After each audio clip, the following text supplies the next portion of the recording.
KTO Radio présente À haute voix, la lecture intégrale des œuvres spirituelles majeures. Aujourd'hui, Quo Vadis de Henryk Sienkiewicz.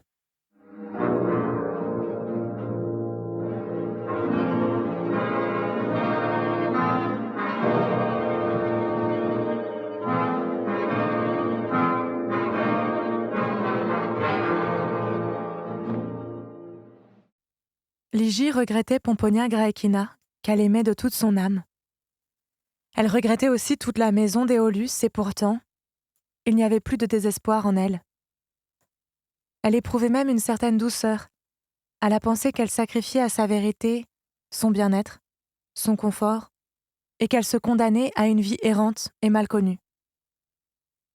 Il y avait peut-être en cela un peu de curiosité enfantine concernant cette vie quelque part dans un pays lointain, parmi les barbares et les animaux sauvages, mais il y avait surtout une foi profonde et confiante qu'en agissant ainsi, elle obéissait au commandement du divin maître et que, dorénavant, il veillerait sur elle comme sur une enfant docile et fidèle. Et en ce cas, que pouvait-il lui arriver de mal? Lui faudrait-il subir des souffrances? Elle les endurait en son nom. Une mort inattendue la terrasserait? Il l'emporterait, et, un jour, lorsque Pomponia mourrait, elles se retrouveraient ensemble pour l'éternité. Parfois, du temps où elle se trouvait encore chez l'Éolus, elle se tourmentait à la pensée qu'elle ne pouvait rien faire pour se crucifier qu'Ursus avait évoqué avec autant d'attendrissement. Et voici que le moment était venu. Ligie se sentit presque heureuse, et elle se mit à parler de ce bonheur à Actée qui, cependant, ne pouvait la comprendre. Tout abandonner. Abandonner la maison, l'opulence, la ville, les jardins, les temples, les portiques, tout ce qui était beau, quitter un pays ensoleillé et ses proches, et cela pourquoi? Pour fuir l'amour d'un jeune et beau guerrier? C'était pour Actée une chose inconcevable. Par moments, elle sentait qu'il y avait quelque chose de juste en cela, qu'il pouvait même y avoir quelque immense bonheur mystérieux, mais elle n'arrivait pas à le concevoir clairement. Surtout que Ligie aurait affronté une nouvelle épreuve qui pourrait se terminer mal, le payant même de sa vie. Actée était craintive de nature, et elle songeait avec effroi à ce que pouvait apporter cette soirée. Néanmoins, elle ne voulut pas faire part de ses craintes à Ligie, et, comme il faisait déjà jour et que le soleil avait pénétré dans l'atrium, elle persuada la jeune fille de prendre un peu de repos, nécessaire après une nuit blanche. Ligie n'opposa pas de résistance, et elles se rendirent toutes les deux dans le cubiculum, vaste et aménagé avec faste en raison des anciennes relations d'Actée avec César. Elles se couchèrent côte à côte, mais Actée, malgré sa fatigue, ne put s'endormir. Elle était depuis longtemps triste et malheureuse, mais à présent une sorte d'inquiétude qu'elle n'avait jamais ressentie auparavant l'assaillait. Jusqu'à présent, la vie lui avait semblé seulement pénible et sans avenir. Maintenant, elle lui paraissait soudain infâme. Une confusion de plus en plus grande se faisait dans son esprit. La porte sur la lumière commençait de nouveau tantôt à s'entr'ouvrir, tantôt à se refermer. Mais au moment où elle s'ouvrait, cette lumière l'éblouissait tellement qu'elle ne voyait rien nettement.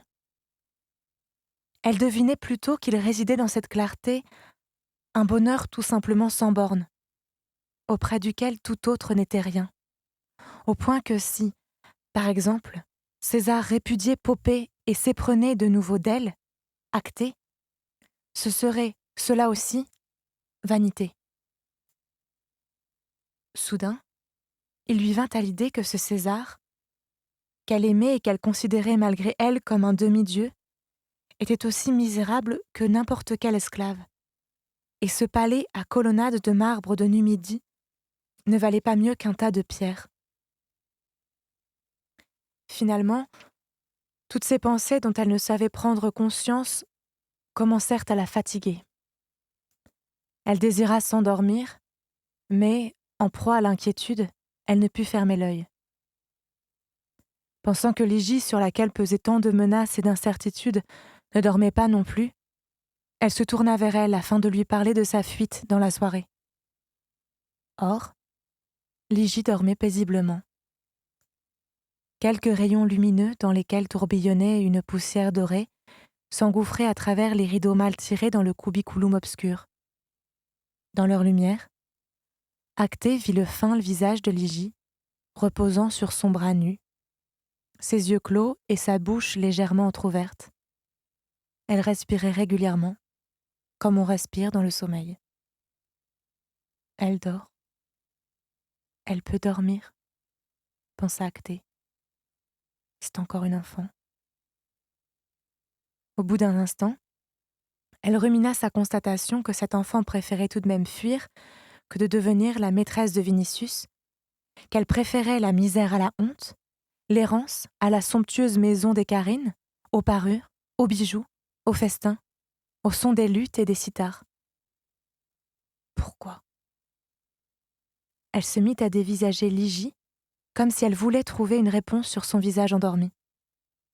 Elle regarda son front très pur, l'arc délicat de ses sourcils, ses cils bruns foncés, sa bouche entr'ouverte, sa jeune poitrine soulevée par sa respiration paisible, et elle se dit qu'elle est différente de moi. Ligie lui sembla une merveille, une vision divine, une créature chérie des dieux, 100 fois plus belle que toutes les fleurs du jardin de César et que toutes les sculptures de son palais. Dans le cœur de la Grecque, il n'y avait point de jalousie. Au contraire, à la pensée des dangers qui menaçaient la jeune fille, elle fut prise d'une grande pitié. Une sorte de sentiment maternel s'éveilla en elle. Ligie lui sembla non seulement belle comme un beau rêve, mais aussi très chère. Et, posant ses lèvres sur ses sombres cheveux, elle les baisa. Ligie dormait paisiblement, comme si elle se trouvait chez elle, sous la protection de Pomponia Graecina. Elle dormit assez longtemps. Midi avait passé quand elle ouvrit ses yeux bleus et promena un regard étonné sur le cubiculum.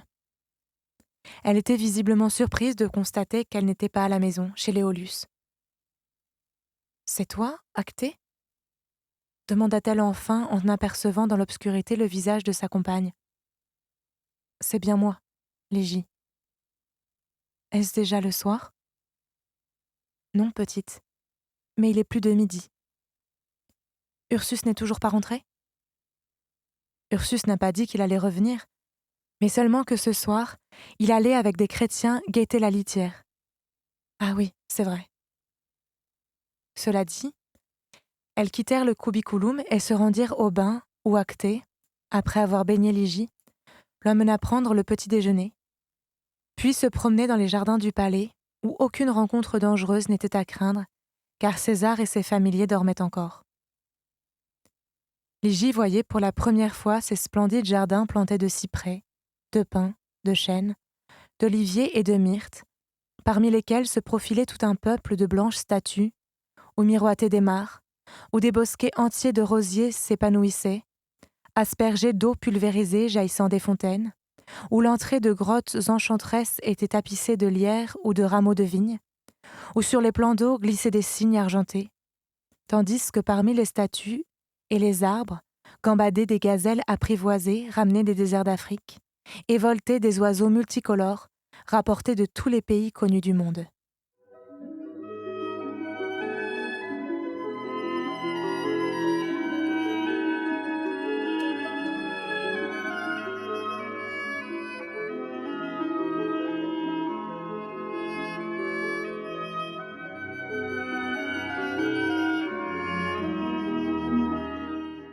Les jardins étaient déserts. Ça et là seulement, des esclaves travaillaient, une bêche à la main, en fredonnant.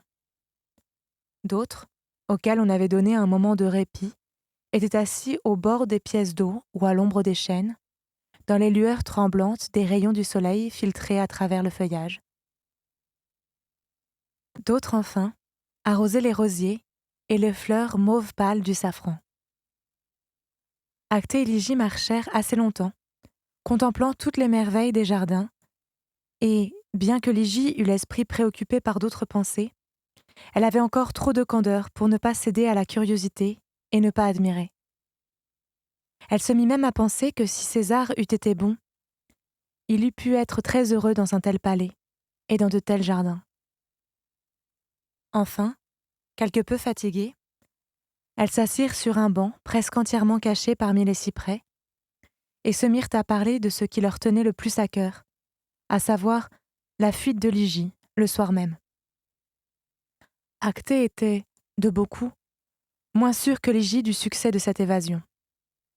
Par moments, il lui semblait même que c'était de la folie et que cela ne pouvait réussir. Ligie lui faisait de plus en plus pitié. L'idée lui vint à l'esprit qu'il serait 100 fois plus prudent d'essayer de fléchir Vinicius. Au bout d'un moment, elle commença à la questionner. Elle lui demanda si elle le connaissait depuis longtemps et si elle ne pensait pas qu'il se laisserait convaincre de la restituer à Pomponia. Mais Ligie hocha tristement sa jolie tête brune. Non. Chez Léolus, Vinicius était tout autre. Il était très bon. Mais depuis le festin d'hier, j'ai peur de lui, et je préfère fuir chez les Lygiens. Acté continua de la questionner. Pourtant, chez Léolus, il te plaisait? Oui, répondit Ligie en baissant la tête. Mais enfin, tu n'es pas une esclave comme je l'étais, remarqua Acté après un moment de réflexion. Vinicius pourrait donc t'épouser, toi. Tu es un otage, et la fille du roi des Lygiens. Léolus t'aime comme leur propre enfant, et je suis sûre qu'il serait prêt à t'adopter. Vinicius pourrait t'épouser, Ligie. Mais Ligie lui répondit à mi-voix, et encore plus tristement. Je préfère fuir chez les Lygiens.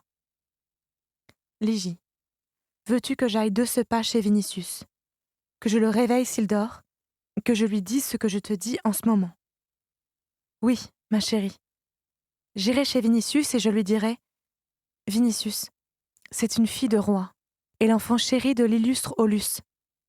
Si tu l'aimes, rends-la au Aulus, puis prends-la comme épouse de chez eux. » La jeune fille répondit d'une voix à peine perceptible, de sorte qu'Acté entendit tout juste « Je préfère aller chez les Lygiens. » Et 2 larmes perlèrent de ses cils baissés. Un bruissement de pas qui se rapprochait interrompit leur conversation, et avant même qu'Acté ait eu le temps de voir qui venait, apparut devant leur banc Sabina Popée, avec un cortège de quelques esclaves. 2 d'entre elles tenaient au-dessus de sa tête des faisceaux de plumes d'autruche fixés sur des baguettes dorées, avec lesquelles elles l'éventaient légèrement, et, en même temps, la protégeaient du soleil automnal encore brûlant. Devant elle, une Éthiopienne, noire comme l'ébène, au sein comme gonflé de lait, portait dans ses bras un enfant, enveloppé d'une robe pourpre à franges d'or. Acté et Ligie se levèrent, pensant que Popée allait passer à côté du banc sans porter attention à elle. Mais elle s'arrêta devant elle et dit « Acté, les clochettes que tu as cousues sur l'Ikunkula, poupée, étaient mal attachées.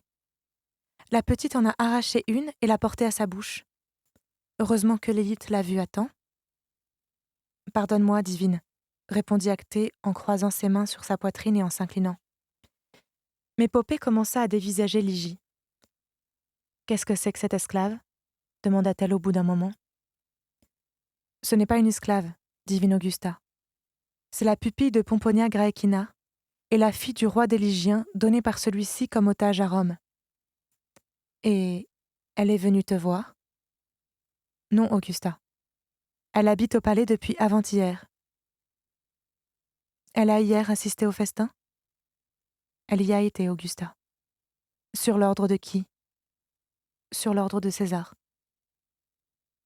Popée commença à fixer encore plus attentivement Ligie qui se tenait devant elle, tête baissée, tantôt levant par curiosité ses yeux rayonnants, tantôt les baissant. Soudain, une ride se creusa entre les sourcils d'Augusta. Jalouse de sa propre beauté et de son pouvoir, elle vivait dans la perpétuelle angoisse de voir un jour quelque rivale heureuse la perdre, comme elle avait elle-même perdu Octavie. Aussi, tout beau visage aperçu dans le palais lui semblait-il suspect. D'un regard de connaisseur, elle évalua aussitôt les formes de Ligie, jaugea chaque détail de son visage et s'effraya. « C'est tout simplement une nymphe, se dit-elle. Vénus lui a donné le jour. » Et soudain, une pensée qui ne lui était encore jamais venue à l'esprit à la vue d'aucune beauté l'effleura. Elle, Popée, était bien plus vieille. Son amour-propre en fut blessé. Une inquiétude l'envahit. Diverses craintes surgirent dans son esprit.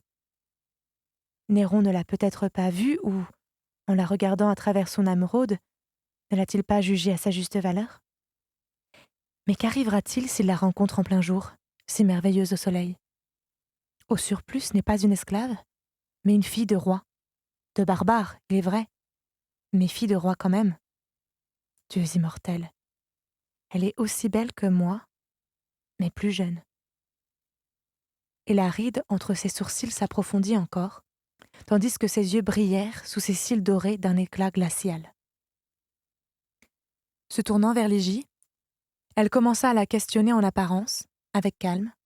« As-tu parlé avec César ?»« Non, Augusta. »« Pourquoi préfères-tu être ici plutôt que chez les Aulus ?»« Je ne préfère pas, Domina. C'est Pétrone qui a poussé César à me reprendre à Pomponia. Je me sens ici prisonnière, ô Domina. »« Et tu voudrais retourner chez Pomponia ?»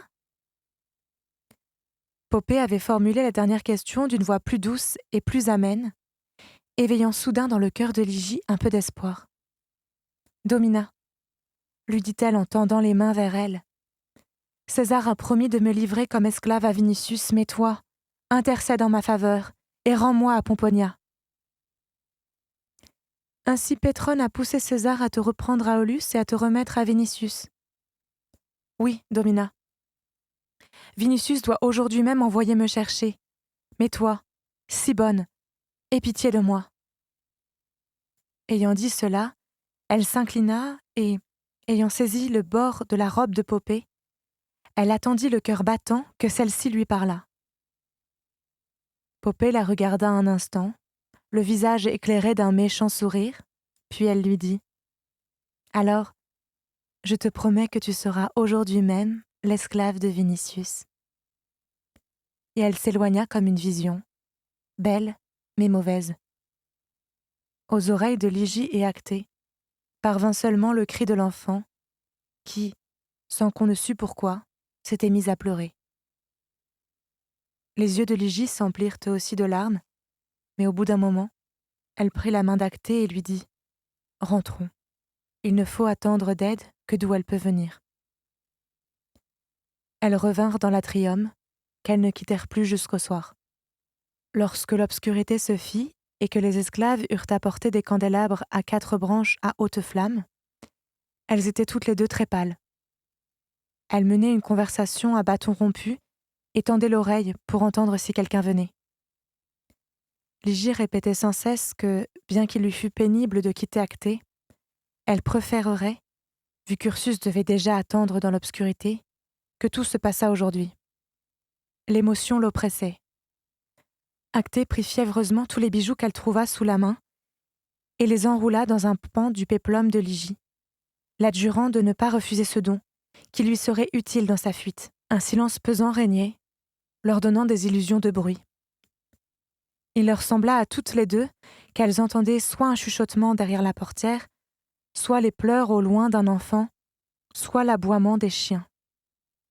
Soudain, la portière du vestibule s'agita sans bruit, et un homme de haute taille, noirâtre, au visage portant des marques de variole, surgit comme un spectre dans l'atrium.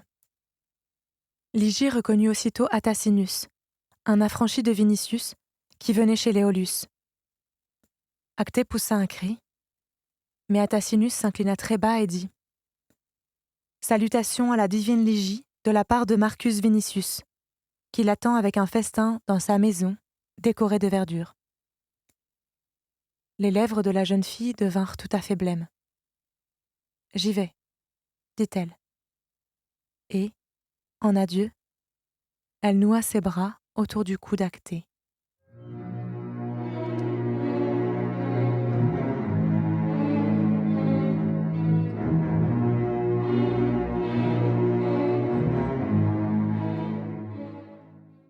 La maison de Vinicius était effectivement décorée de myrtes et de lierres, dont des guirlandes avaient été accrochées au mur et au-dessus des portes.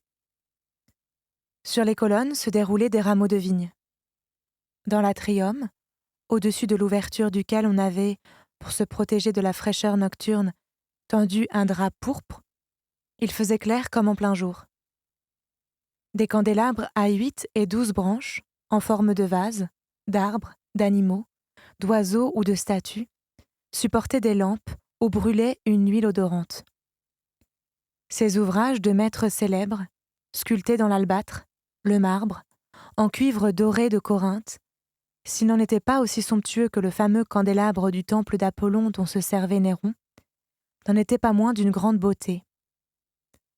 Les flammes de certains étaient protégées par des écrans de verre d'Alexandrie ou de tissus transparents de l'Indus de couleur rouge, bleue, jaune, violette, de sorte que tout l'atrium était plein de rayons multicolores.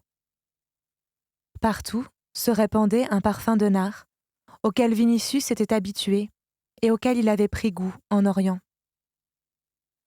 Le fond de la maison où s'affairaient des esclaves, hommes et femmes, était également abondamment éclairé. Dans le triclinium, la table était mise pour 4 personnes. À part Vinicius et Ligie, devaient en effet prendre part au festin Pétrone et Chrysothémis. Vinicius s'était en tout conformé aux recommandations de Pétrone, qui lui avait conseillé de ne pas aller chercher lui-même Ligie, mais d'y envoyer Attacinus, muni de l'autorisation obtenue de César, tandis que lui, Vinicius, l'accueillerait chez lui, aimablement, et même avec beaucoup d'égards. « Hier tu étais ivre, lui disait-il. Je t'ai vu, tu as agi avec elle comme un carrier des monts Albins. Ne sois pas trop importun, et souviens-toi qu'un bon vin doit être dégusté.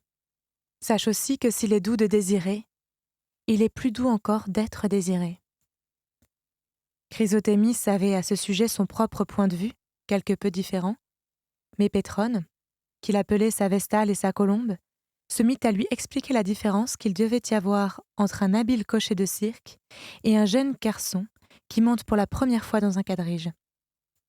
Puis, s'adressant à Vinicius, il poursuivit.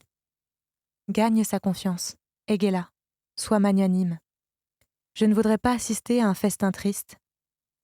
Jure-lui même sur Hadès que tu la rendras à Pomponia, et il ne tient qu'à toi qu'elle veuille le lendemain rester ici plutôt que de rentrer chez Aulus. » Puis, montrant Chrysothémis, il ajouta « C'est plus ou moins ainsi que j'agis depuis 5 ans, tous les jours, avec cette farouche tourterelle, et je ne puis me plaindre de sa dureté. » À ces paroles, Chrysothémis le frappa de son éventail de plumes de paon et lui dit « N'ai-je point opposé de résistance, satyre ?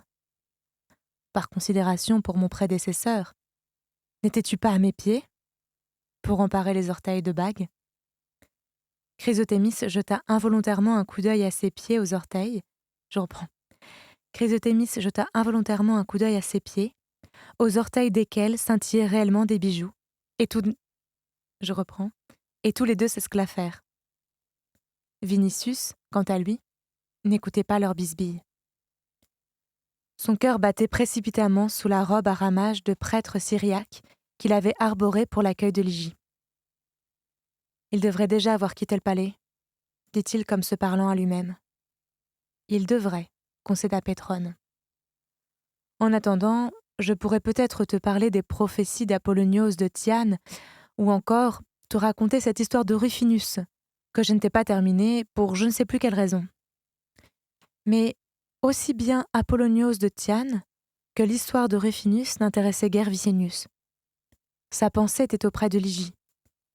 Et bien qu'il sentît qu'essayait plus de l'accueillir chez lui que de se rendre au palais en qualité de sbire, il regrettait par moments de n'y être pas allé, rien que parce qu'il eût pu voir Ligie plus tôt et être assis à côté d'elle dans l'obscurité d'une double litière.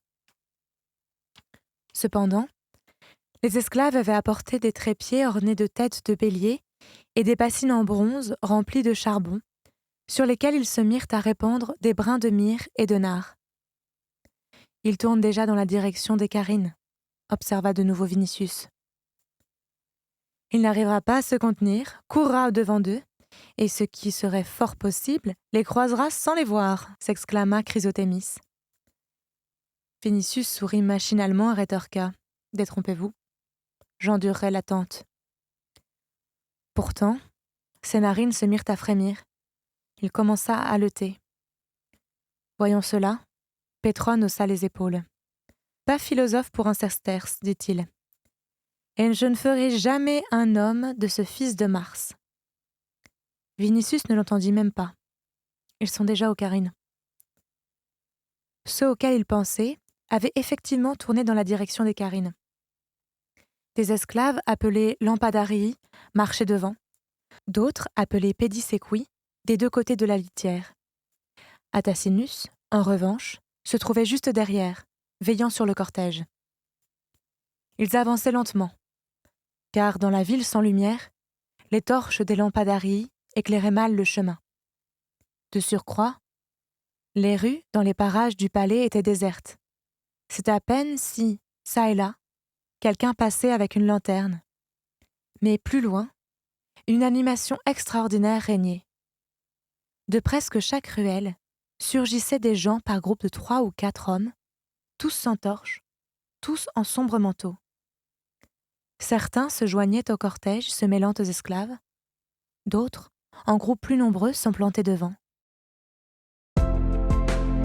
C'était À haute voix, une émission de KTO Radio. Aujourd'hui, Quo Vadis. Lecture, Marie Rambaud. Captation et réalisation, Gustave Schlicht et Thibaut Dagalier. Une émission disponible en podcast sur ktoradio.com ou sur l'application KTO Radio.